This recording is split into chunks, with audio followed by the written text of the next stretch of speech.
First, the most fundamental picture of an economy is it innovating? Are young people learning well? Are new technologies emerging?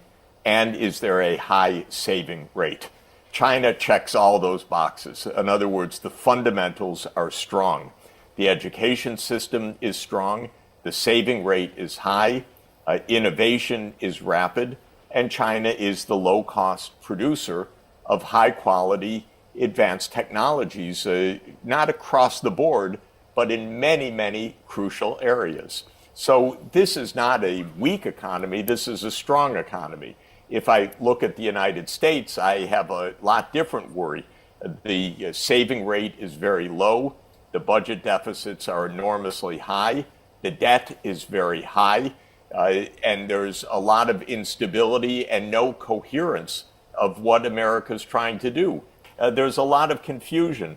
So I give China high marks on setting a clear path forward, investing heavily, and also designing a major program, which I strongly favor, the Belt and Road Initiative, in which China engages with a wide range of countries, especially in Southeast Asia, South Asia, Central Asia, Western Asia, Africa, and Latin America, to trade with those countries and for China to be the exporter of critical infrastructure for those countries, with China providing a lot of the financing because of the high saving rates.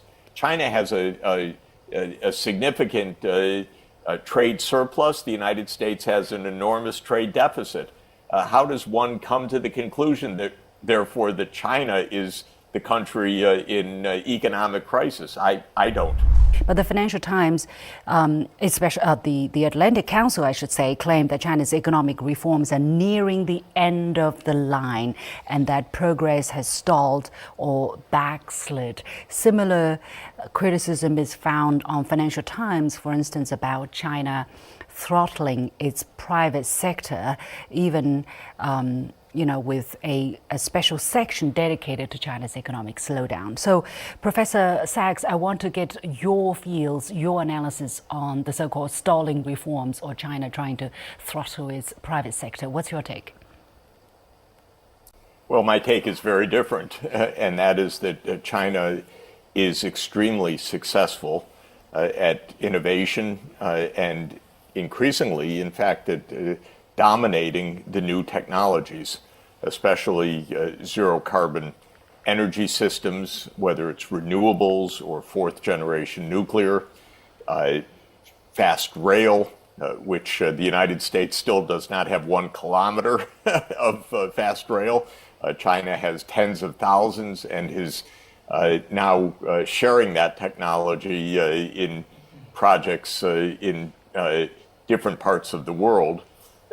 China is mastering 5.5G now. It's not only 5G, it's at least 10 times faster than when 5G was unveiled 5 years ago. In fact, this is a period of rapid technological advancement, despite the United States' attempt to stop this. So a lot of the rhetoric has been around for more than 30 years. We can go back to the 1990s when articles were written called The Myth of the East Asian Miracle, and that China was on the verge of collapse. And when the 1997 Asian financial crisis came, that was taken as proof that China's growth was over, and so on. So this has been the rhetoric for a very long time. It's mostly a kind of propaganda in the United States or the Anglo-Saxon world, because you mentioned the Financial Times as well. But the fact of the matter is that the real complaint of the United States in the past year was that China has overcapacity. And when you dissect what that term means, it means China has enormous capacity in industry, and not just in industry, but in the kinds of industry, zero carbon technology, digital sectors that are the the technologies of the future. One of the underlying themes or conclusions that I'm reading from the various media reports criticizing the health of the Chinese economy is that the China model, which worked for the past few decades, is not working anymore. And the Chinese leadership, by sticking to that model, is stifling the Chinese economy. And what exactly is the Chinese model that they believe is not working anymore? Professor Sachs. I think if I could interpret it, maybe the claim is that there's too much government intervention in the economy, or China's stifling entrepreneurship. Again, I think that this is Western rhetoric, not reality. Let me take a very pertinent and quantitatively important example. China is now the world's leader in electric vehicles. During the past 10 years, there were around 400 electric vehicle companies in China. They were competing like crazy. Of course, there's now a kind of a shaking out process where a few companies are becoming dominant, but the competition and the entrepreneurship has been absolutely intense. And the result is that China is taking the leadership in worldwide sales of electric vehicles. Also, China's domestic market now is remarkable in that more than 40%, I believe, of new car sales are electric vehicles. And when I recently visited Beijing, you see them everywhere, of course, with the green license plates, and you see a tremendous change in a short period of time. Since this is the direction that the entire world is moving towards because of the need for zero emission vehicles, China's in a very strong position. What is happening? The US is putting on tariffs. Europe is putting on tariffs. Is that a sign of failure of China? No, quite the contrary. It's a sign of remarkable success. But what is the obsession? To the point, yeah. Sorry, what is the obsession to criticize the model? You know, as if there is one magic or one set of correct rules how to run the economy of a country, and if you don't follow that one, it's wrong. It's not going to work. Maybe it works temporarily, but eventually it's going to fail. It seems like the Western economics theory is the only right set of theory you can adopt. Other than that, nothing will work. I think we should understand this mainly in geopolitical terms, not in theoretical or even ideological terms. This is geopolitics. China has been too successful from America's point of view. And there was a notable article roughly 10 years ago at the Council on Foreign Relations that was written by one of my former colleagues at Harvard University, Robert Blackwell, who became a leading American diplomat. And he said that China's rise is no longer in America's interest because America's grand strategy is to dominate. And now the US can't dominate if China's becoming so large. So already a decade ago, Blackwell and his co-author listed the measures that the United States should follow: closing the US market by tariffs, stopping the export of high technologies where the US did have an advantage, notably in semiconductors, trying to build trading relations that would exclude China, strengthening the military of the US alliance along the rimlands of China and the South China Sea. Well, the United States has followed through on all of those. That is a foreign policy. It also uses a kind of infowar to try to cast aspersions on China. And then when the US actively stops the trade with China, discourages American and other companies from investing in China, blocks high technology going to China, then it points a finger to China and says, aha, you see, your system isn't working. Well, this is a kind of propaganda or baiting of China. This is not serious analytics. Again, I don't believe that it is working. I believe that China is continuing to excel in innovation. I believe that China has a worldwide market. It is the low-cost producer of so many high technologies at this point. And I believe that the advent of the BRICS and the Belt and Road Initiative show that we're just moving to a different kind of world economy, with China playing an absolute leadership role in the part of the world economy that is not the U.S. and the EU. Yeah. Well, this is very interesting that you're pointing out a different kind of economy, because China talks about a transition. Its priorities are different. In the past, it was quantity. Now it's quality, high quality. And China, not like in the case of Japan, China pierced its own real estate bubble, let's put it this way, and still managing about 5% growth. So in that context, how do you look at the GDP growth target China has set, which some people are eyeing as the sole indicator of the performance of the Chinese economy? These days, because of technological change, even the growth rates lose some of their meaning, because if you have a certain quantitative growth, but the quality of the goods is rising and is not captured in the GDP, you don't really measure the change. And it's not easy to measure the advances of technology, especially in the service economy these days, or say in the transformation of the vehicles to electric vehicles. So I have some skepticism anyway about the macroeconomic aggregates, no matter where they're deployed. I don't think that they are telling a true picture in a period of technological change.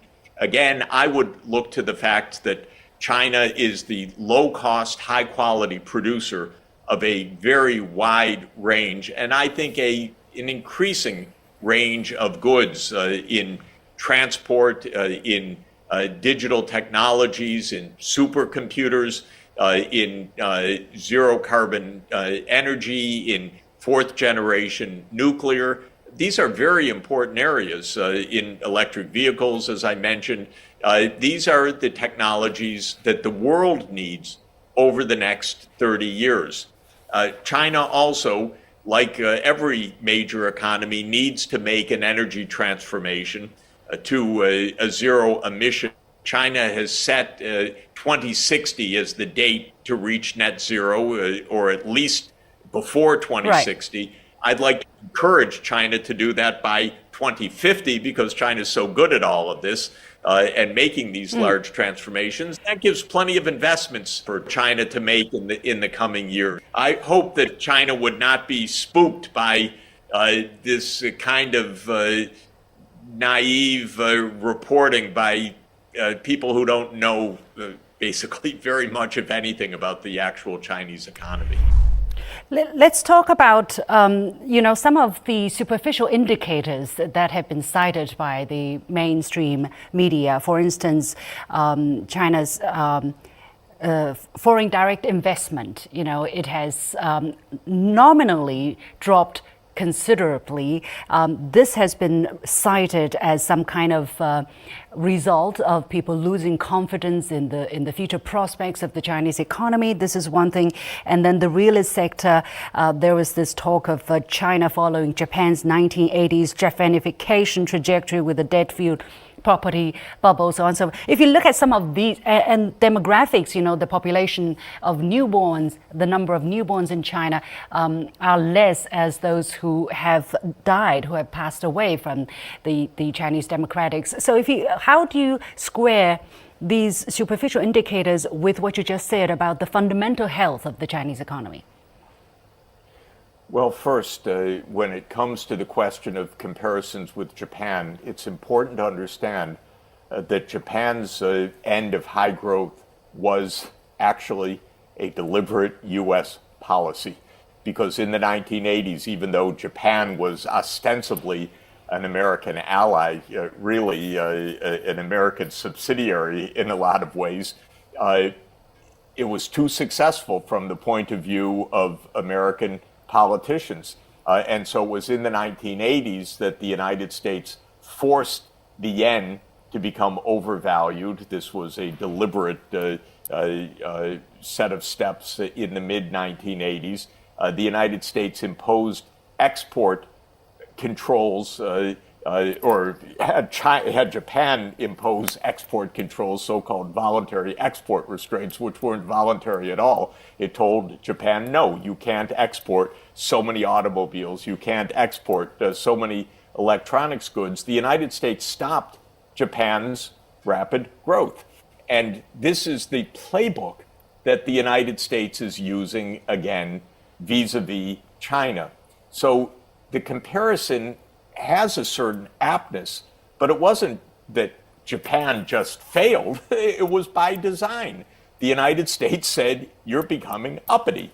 You're becoming too successful. You're taking away the business of American semiconductor firms. You're taking away the business of American electronics firms. You're taking away the business of American automotive firms. So the United States imposed the barriers. Now, when that happened, that had a secondary effect on Japan, because not only did the growth slow, but the asset prices in Japan were very high because they were based on an extrapolation of continued high growth.